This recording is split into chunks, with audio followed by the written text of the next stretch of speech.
he's with me. So and we gonna go full crazy. Losing out money, you got to take drugs. You're going through so much shit to try and deal with life.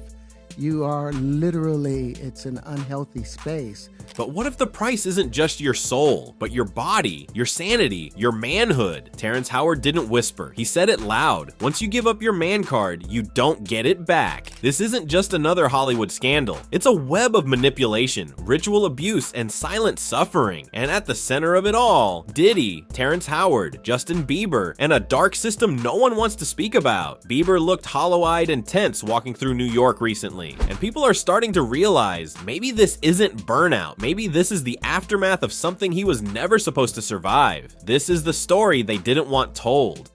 The man card ritual, Hollywood's hidden cost.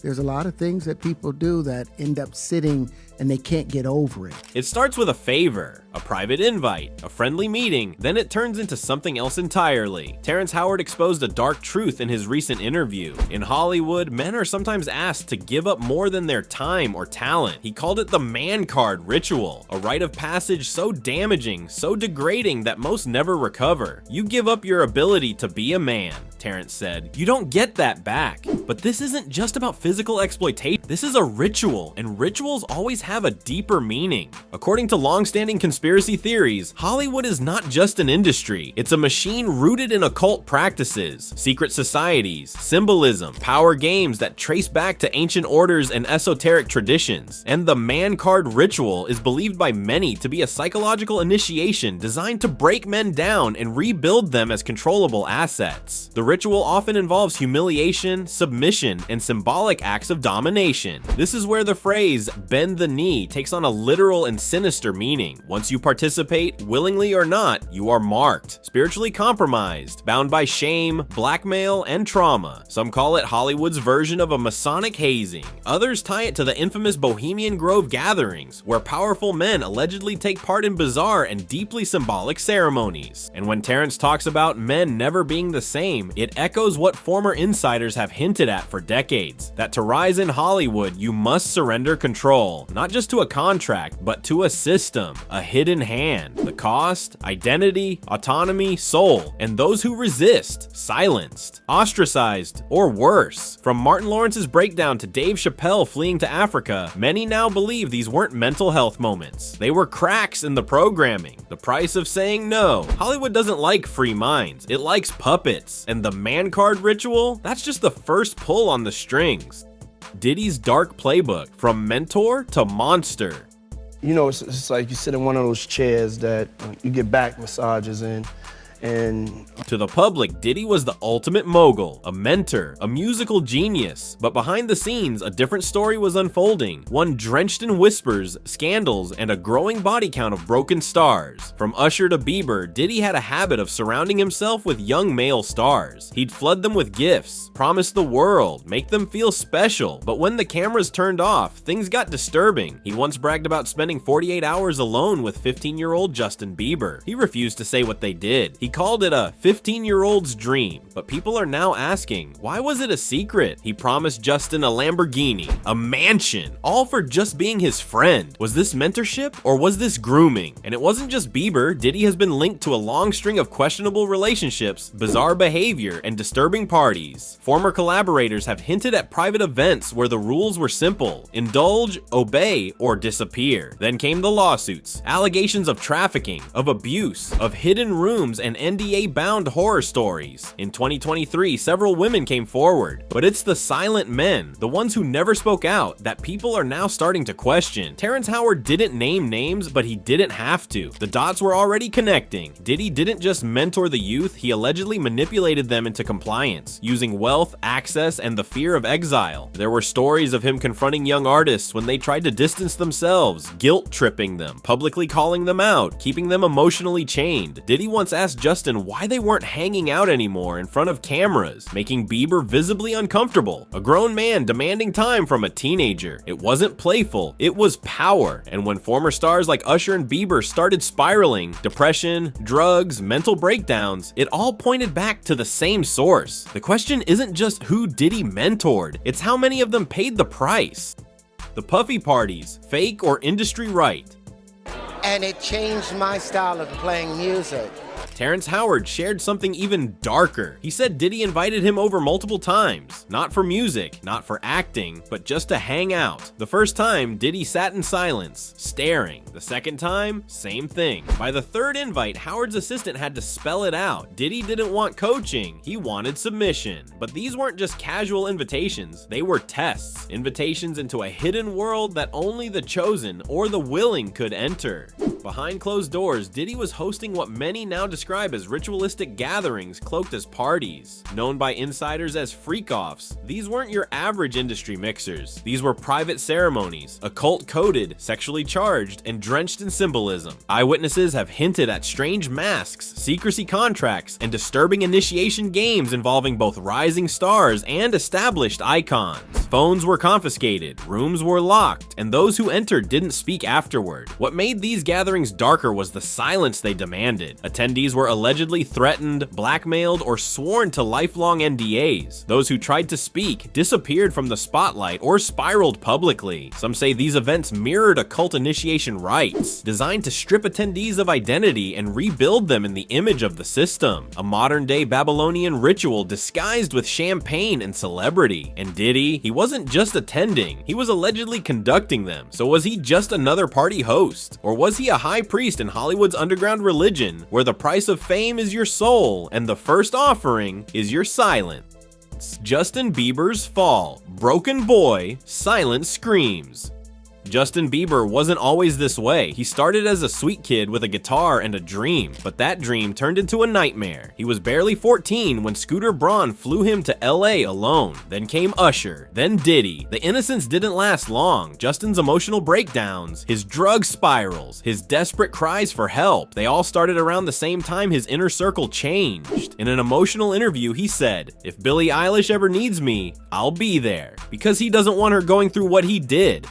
That wasn't just empathy, that was a confession. Hollywood's pass the baton game, the Usher connection.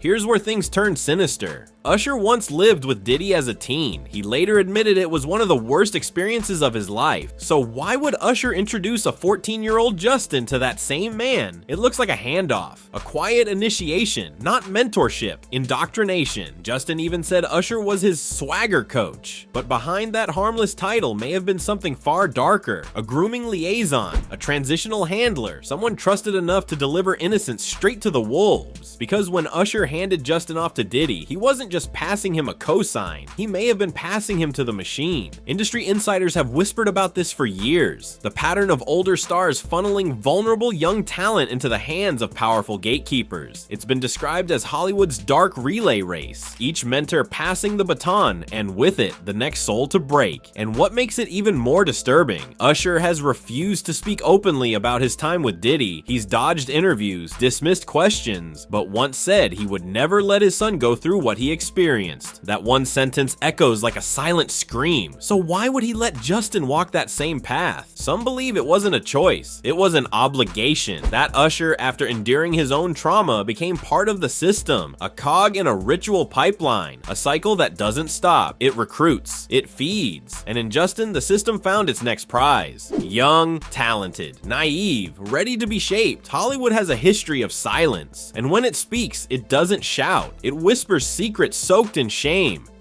The girls he used, Diddy's daughters, as bait? You know, I'm blessed to be in this industry. Yes, and you're I blessed. just try to blend it with my artistry. Yeah. It gets more disturbing. Whispers are swirling that Diddy used his own daughters to keep young stars around. And while it sounds unthinkable, the patterns are too dark to ignore. His daughters, Chance and twins Jesse and Delilah, grew up not just in the public eye, but inside Diddy's warped world. A world filled with secrecy, scandal, and shadows. There are reports they witnessed violent outbursts, whispers that they were present during terrifying moments with Kim Porter, their mother, who later died under mysterious circumstances. Sources close to the family say the twins had to undergo therapy after Kim's passing, not just for grief, but for what they allegedly saw behind closed doors. Screaming, physical altercations, late-night visitors, strange rules, ritualistic energy, a house that felt more like a trap than a home. But here's where things take a darker turn. As lawsuits mount and testimonies leak, some insiders suggest Diddy used his daughters as psychological leverage,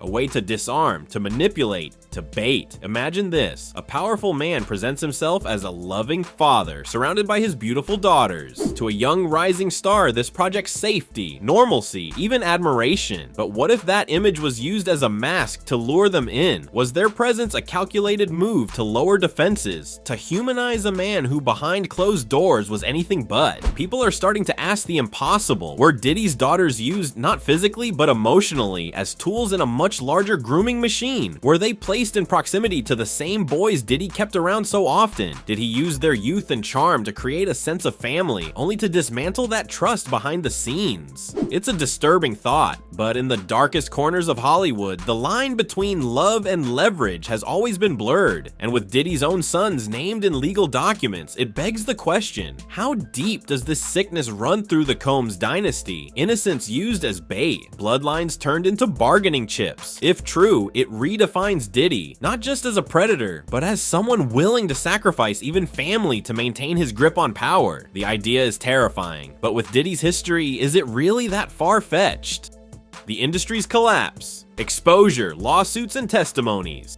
I had to This give a is nod cool. to the But Godfather. you're giving us a futuristic James Brown moment on the shoulders.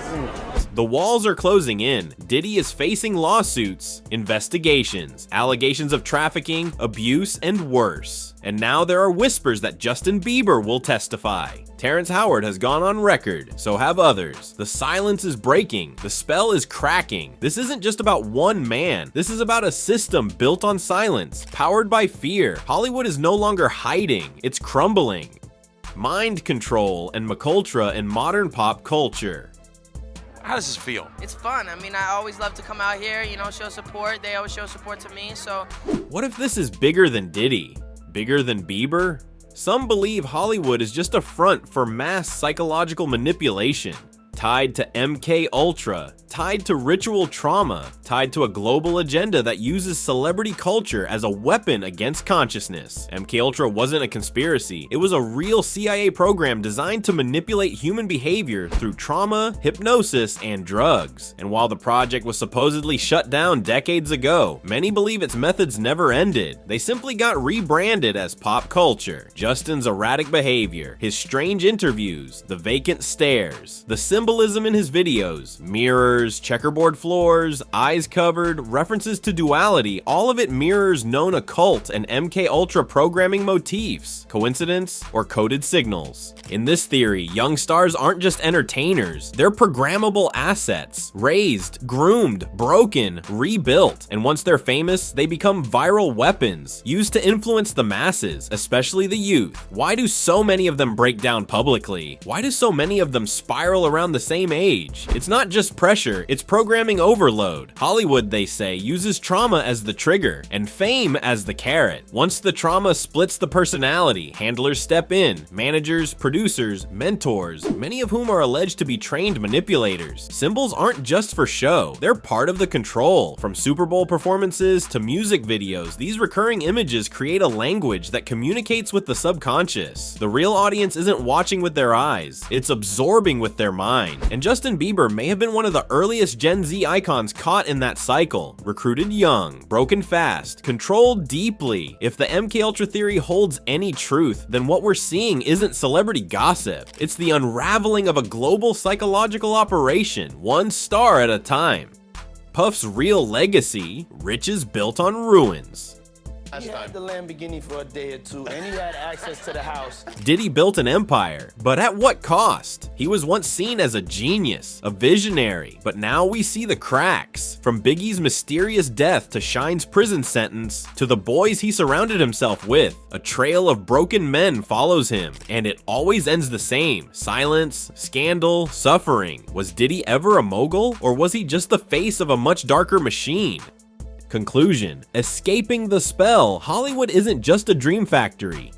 It's a labyrinth of power, control, and psychological warfare. Behind every flashing light is a shadow. Behind every mansion, a ritual. And behind every chart-topping hit, a soul that may have already been sold. Terrence Howard didn't just speak, he warned us. Justin Bieber didn't just fall, he was pushed. And Diddy? He might not be the mastermind, but he sure looks like a gatekeeper. This isn't about fame. This is about the cost of survival in an industry where the currency is silence, and the initiation fee is your sanity. Bieber is trying to heal, but the question still haunts us. Can you truly escape a spell cast in blood, trauma, and secrecy? They say once you give up your manhood, you never get it back. But what if that was the point?